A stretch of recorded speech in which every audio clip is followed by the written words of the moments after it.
Magandang araw kaibigan! Tuloy po kayo sa Felicidad's Channel. Sa mga kwento ng buhay at pag-ibig na hinalukay sa natatagong baul ni Felicidad. Pero bago po tayo magpatuloy, huwag niyo pong kalilimutan na i-like ang video, i-subscribe ang channel, at i-click ang notification bell para lagi kayong updated sa mga parating pa na upload.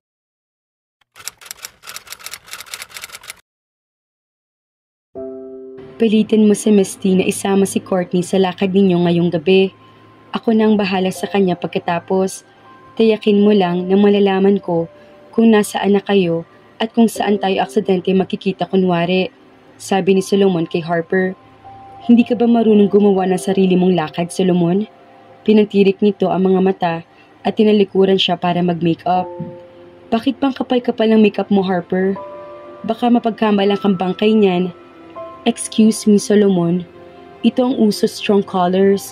Saka, nakita mo ba yung bading na kasama ni Courtney kanina? Pretty, diba?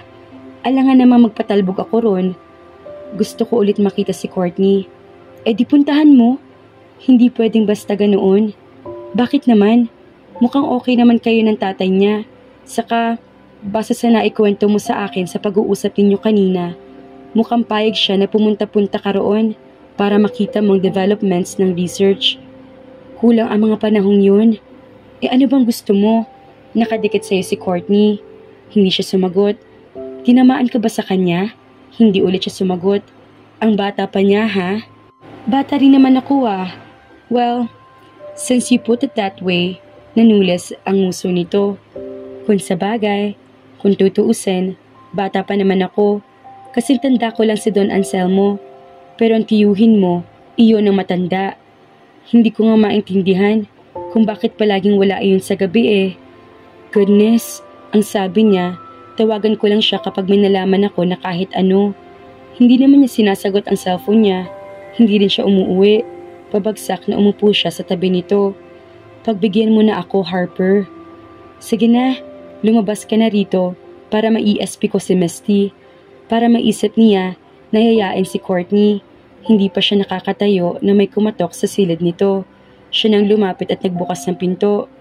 Senyor, may bisita po kayo. Courtney Wallace daw po. Courtney? Napatingin siya. Papusukin mo agad. Papasukin mo agad. Nandyan siya. Tumayo na rin si Harper. Mukhang hindi ko na kailangan ng tulong mo. Good luck. Pagtataray nito. Sabay talikod sa kanya. Nagmamadaling bumaba na siya. True to her word, naroroon nga si Courtney. Pero isang maalikabok na Courtney ang nakaupo sa sofa. Naamoy pa rin niya ang lupa nito, pati ang lugar na pinanggalingan nito. Tila tumayo lang ito mula sa ginagawa at dumiretso na sa Villa Bagon. Alanganing ngumiti ito sa kanya. Good evening, Courtney. Bakit napasyal ka? Good evening, Sol. Ganting bati nito. May maipaglilingkod ba ako sa iyo? Actually, hindi naman talaga ako pupunta rito. Alam kong busy ka and all. Saka nakakahiya naman talaga. Saka hindi mo ko ini-expect. Saka, ano ba yun, Courtney? Namumutla ka. Bigla siya nag-alala sa itsura nito. Lalo na sa pagkataranta nito. Ano kasi? May kailangan ka kasing malaman, Sol. Ano yun? This afternoon kasi, alanganing tinignan siya nito. May dumating sa site. Hinahanap ang daddy ko. Sabi ko'y nandito siya sa villa nyo. Kanina pa siyang hapon umalis. Mayroon lang kaming pinag-usapan tungkol sa folktale na nangyari di umano dito noong unang panahon. Sabi niya ay may kailangan pa siyang puntahan pagkagaling niya rito. Wala pa ba siya sa site? Hindi iyon ang pinunta ko rito. Please let me finish. Help me with this. Lalo itong nataranta. Ano ba yun? Nakakunot noong tanong niya. Hindi siya magsasawang tignan ang mukha nito. Kung na nagdaang gabi ani mo ito isang Diyosa at kaninang umaga ay napakaisanta ng itsura nito. Ngayon naman, she looked like a small girl who was lost at the park. Gusto niya makita ang facets ng mukha nito. Like what I said, may pumunta kanina sa site at hinahanap si daddy. Saka pa lang siya nito natignan ng diretsyo. Kamukhang kamukha mo siya. Hindi agad siya nakaimik.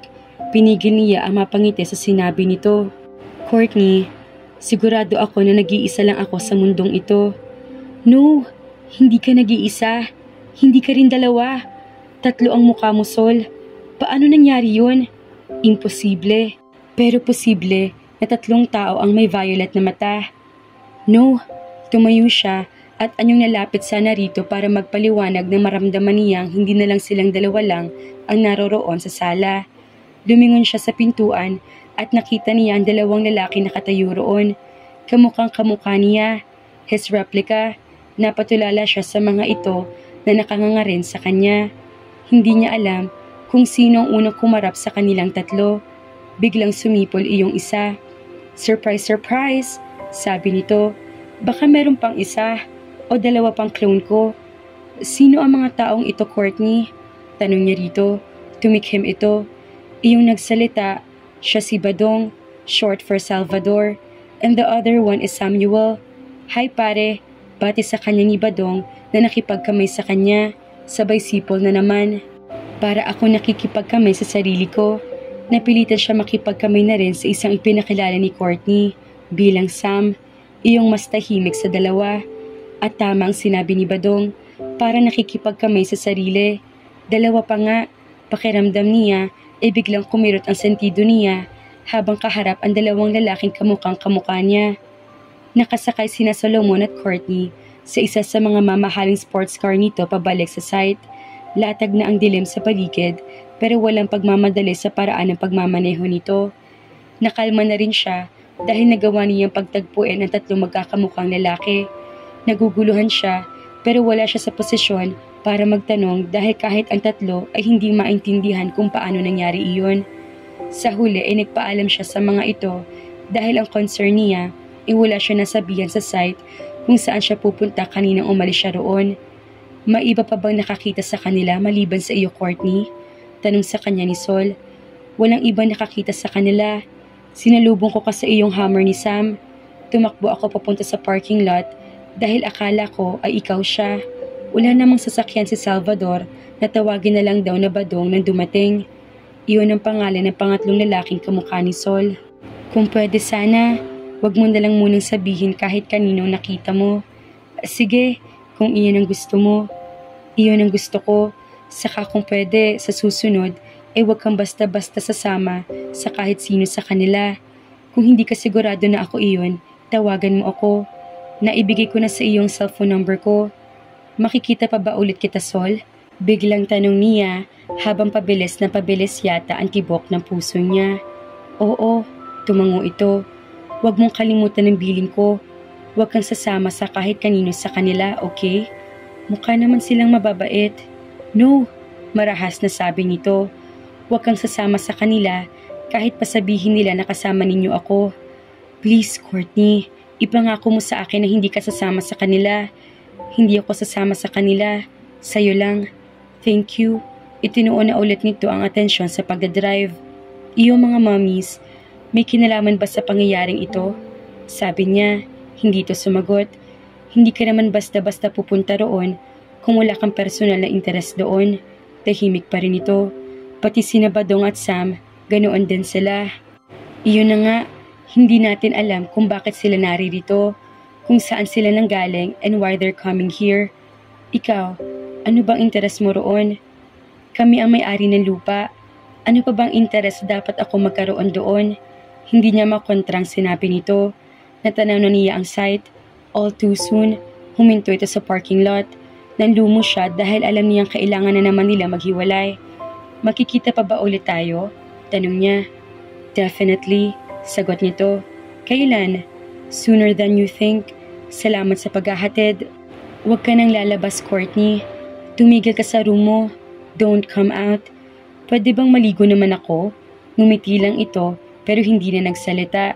Umibes na siya ng sasakyan nito. Hindi to umalis hanggat hindi nito nakikita nakapasok na siya sa loob ng quarters niya. Sinunod niya ang sinabi nito. Hindi na siya lumabas pagkatapos niya mag-check-in sa timekeeper nila. Sinilip lang niya kung may ilaw na sa lugar ng kanyang ama at na makitang bukas iyon, kampantig pumasok na siya sa kanyang silid at humiga na. Hindi na maalis sa isip niya si Solomon. Hindi niya maintindihan kung bakit kahit mayroong Samuel at Badong ay hindi niya maramdaman sa dalawa ang lakas ng hatak ni Sol sa kanya. Nangako ito na babalik sooner than she thought. Napangiti na lang siya at inisip kung kailan at paano ulit sila makikita. Hindi na siya nakaligo. Sa sobrang pagod niya at sa dami na nangyari ng mga araw na iyon, hindi na siya nagkabangon pa sa kama pagkahiga niya roon. Wala na siyang ibang maisip kundi si Solomon at ang dalawang lalaking kamukhang kamukha nito. Napanaginipan ulit niya ito ng gabing iyon. Pagkaalis ni Solomon sa site, ay malayang pinahururot niya ang kanyang sasakyan palayo roon. Nagmamadali siya makabalik sa mansyon. Tuloy, hindi niya nagawang maawa sa makina ng kotse niya. Nangangalahati pa lang siya sa deserted off-road na tinatahak niya, ay naamoy na niya ang dalawang bisitang iniwan niya kanina sa mansyon. Binabantayan ni Harper ang mga ito. Bigla siya nag-brake, dahilan para umikot ng ilang ulit ang sasakyan niya bago iyon tuluyang huminto. Umibi siya roon at hinanap ang pinagmumula ng pinakamalakas na amoy na iyon. Tumakbo siya ng mabilis at ilang segundo lang ay bumagal na siya.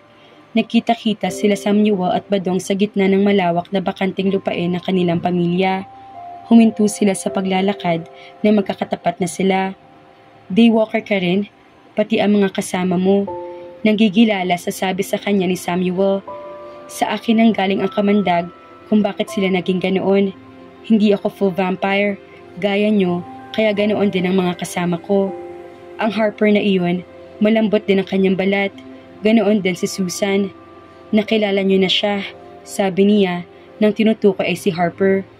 Bumababa siya, naaamoy niya kami, paliwanag ni Badong. "Ngayon lang ako nakarinig ng clan ng mga half-vampire at hindi kayo magkakamag-anak. Hindi mahalaga kung anong pamilya at mga kasama ko. Kayo, sino kayo? Paano nangyari na magkakamukha tayong tatlo?" "May theory ako riyan," nagtaas ng kamay ang seryosong si Sam. "Ano yun?" tanong ni Badong. "Since wala pa naman tayong ibang nakikitang halflings sa tulad natin, posible kaya na kapag isinilang ang mga tulad natin, ay pare-pareho tayo ng muka?" Napakunot noo siya. Wala siyang maibigay na sagot para sumang-ayon at salungatin ito. "Paano ka ipinanganak, Solomon?" tanong sa kanya ni Samuel. "Ang mga magulang ko ang may-ari ng bagon. Itong lupaing kinatatayuan natin ngayon. Nakita ako ng tiyuhin ko pagkatapos ng pag-atake ng mga vampira dito, mahigit 100 taon na nakararaan." "Ako rin," sabi ni Samuel. "Ang sabi ng mga magulang ko, natagpuan nila ako noong baby pa ako. Mula sila sa malayong lugar, pero narinig nila ang pananalaki ng mga vampira na padpad dito sa lugar. Tumulong sana ito noon. Pumunta sila rito para sana pagpuksa sa mga halimaw, pero tapos na ang labanan na makarating sila rito. Sa gubat nila ako nakita." Tumangutango si Badong. "Nabuhay at half-vampire. At ang mga magulang mo?" tanong niya kay Badong. "Parehong vampirang pamilya ko na may 2 ampon na babaeng vampira. Sila ang nakamulatan kong pamilya ko," sabi nito sabay tingin kay Badong. "Ikaw, saan ka nang galing?" "Sa Visayas. Mga aswang ang nakagisnan kong pamilya." Walang gatol na sagot ni Badong. "Dito pa sila naninirahan noon. Pero nang dumating ang mga vampiri, natakot sila na baka alipinin sila ng mga vampiri dahil higit na malakas ang mga ito kumpara sa kanila. Kahit napuksa ang mga nanalakay na vampiri, umalis na rin sila at iniwan na ang lugar na ito. Bumababa sila sa bundok at patawid ng dagat na makita nila ako sa gubat. Kinuha nila ako at inaring kanila noong hindi nila ako makagat para kainin." Humalakhak ito sa pagkukwento. "Kakainin ka sana ng pamilya mo?" "Hey, hindi sila bloodsuckers tulad ng pinagmula natin. They're viscera eaters." Pero na magkabasag-basag ang mga ngipin ng isang matigas ang ulong kagat na kagat sa akin, sa kanila ako inalagaan. Wala na silang choice. Natahimik sa Solomon sa narinig na kwento ng dalawa. "I suppose, mali ang theory ko na baka talaga magkakapareho ang mga mukha natin. Para kasing may pagkakahawig ang kwento kung saan tayo nakuha noon sa gubat. Lahat tayo ay natagpuan sa parehong panahon pagkatapos ng pagsalaki ng mga vampiri." Napapatanong dagdag niya sa sinabi ni Samuel. "Ano naman ang ibig ninyong sabihin?" Tumaas ang isang kilay. "Na magkakapatid tayong tatlo?" Si Samuel ang sagot. "Hindi lang magkakapatid, triplets tayo." Napaisip si Solomon. Nabanggit sa akin ni Tio Anselmo. Ang alam daw niya ay hindi lang iisang pinagbubuntis ni Mama noon. Hindi imposible mangyari yun. Nakakunot ang noong sabi ni Samuel. Given the circumstances, the timeline, or identical appearance, napatitig siya rito at nahinuhang matalino at mapag-isip ito ng mga logical reason para sa sitwasyon nila. Hindi nga lang tayo nagkita-kita, nagkibit-balikat na dagdag ni Badong. 80 years ako nasa Amerika at Europa. Lately lang ako nakauwi dito at hindi ako nagstay rito sa Villa Bagon, sabi ni Solomon. Natulog kami ng pamilya ko for the last 53 years yata, sabi ni Samuel.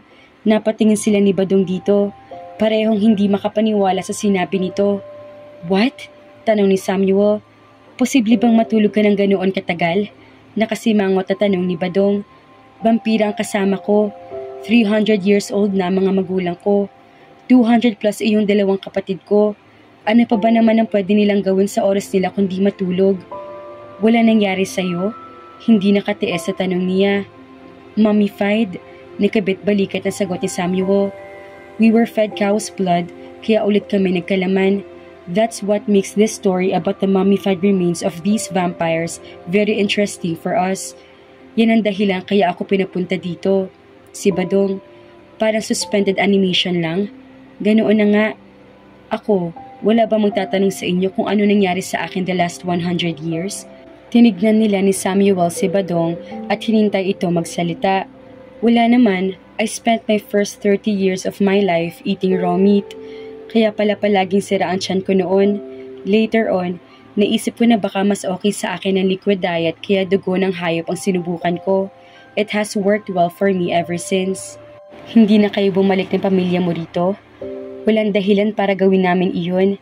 Maayos ang kalagayan namin sa Visayas. Isa pa, the last 60 years lang kami nagsimula maging civilized aswang. Imagine kung gaano katagal at kahirap para sa aming turuan ang aming mga sarili na maging sibilisado, lalo na kapag bilog ang buwan. Mukha namang maayos ka, aniya rito. Tinuruan ko sila kung paano mamuhay nang hindi nakapaa, hindi kubong tinitirhan, at gawing sosyal ang lifestyle para hindi kami palaging maruming tignan, paliwanag nito. Well, I guess kaya ka pumunta rito ay dahil ng mga mami na iyon, sabi ulit niya. Nang malaman ng pamilya ko tungkol sa mga iyon, hindi na sila mapakali. May naiwan pa raw pala sa mga umatake sa lugar na ito noon. Gusto nilang puntahan ko iyon para daw malaman ko kung totoo at baka raw may malaman ako impormasyon tungkol sa pagkatao ko. Ngumiti si Badong pagkasabi niyon. As it turns out, hindi ko lang nalaman. Nakita ko pa. At dalawa pa. Tumawa ito ng malakas sabay alulong. Pwede ba?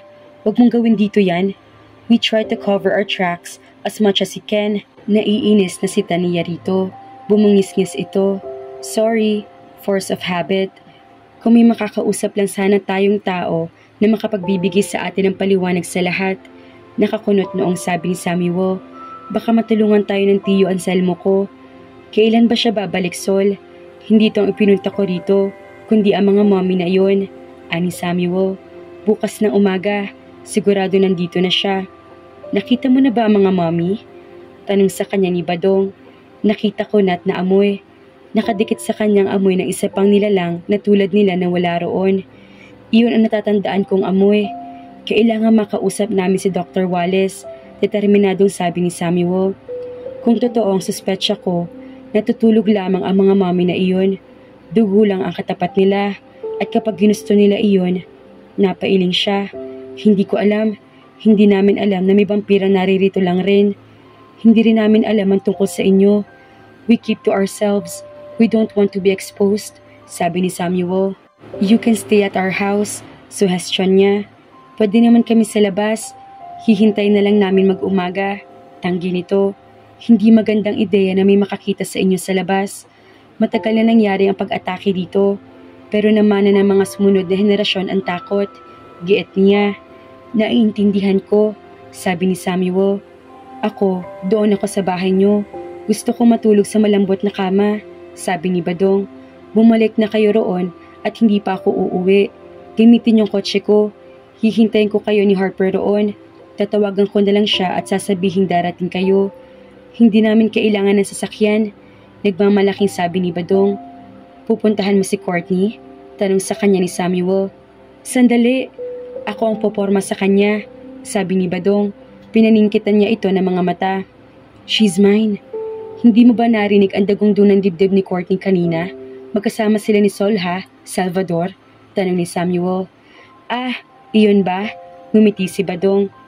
Akala ko, kabayo nagtatakbuhan eh. Humalakak na ito ng tuluyan.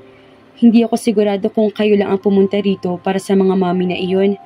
Ayoko may mangyari kay Courtney. Tumango ang dalawa bilang pagsang-ayon sa kanya. Kami na mag-uuwi ng kotse mo, Sol. Pagboboluntaryo ni Samuel. Ako magdadrive. Excited na sabi ni Badong. Puntahan muna natin. Sabi niya.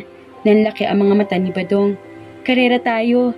Napangiti sa antisipasyon si Samuel. Pustahan tayo. 1 million pesos. Pumayag silang dalawa ni Badong. Pagkatapos ay nagsimula na silang tumakbo ng mabilis kasing bilis ng hangin. Nauna si Badong nang walang isang segundo. Ang lakas ng halakhakan nilang tatlo na makalapit na sila sa sports car niya. Sa kauna-unahang pagkakataon, nagawa niya ang bagay na iyon na may kasama na may kapantay na pambihirang lakas niya. Nakangiti siya habang tinitignan ang pasayaw-sayaw pang si Salvador. It was his first time to be able to share all of these. Lalo siyang napangiti dahil hindi na kasing sama ng sitwasyon kanina ang nangyayari ngayon. He might even like this once he got used to the idea. Nagtagpo na nga ang triplets mga ka-felicidad at masarap pala sa pakiramdam na meron ka nakakasama sa lahat ng bagay. Pero kahit iisang mukha ng triplets, sa isang tao lamang tumitibok ang puso ni Courtney. Kay Solomon lamang. Kaya mga ka-felicidad, subaybayan natin kung paano iikot ang pag-iibigan ni Courtney at ni Solomon. Kaya naman, abangan!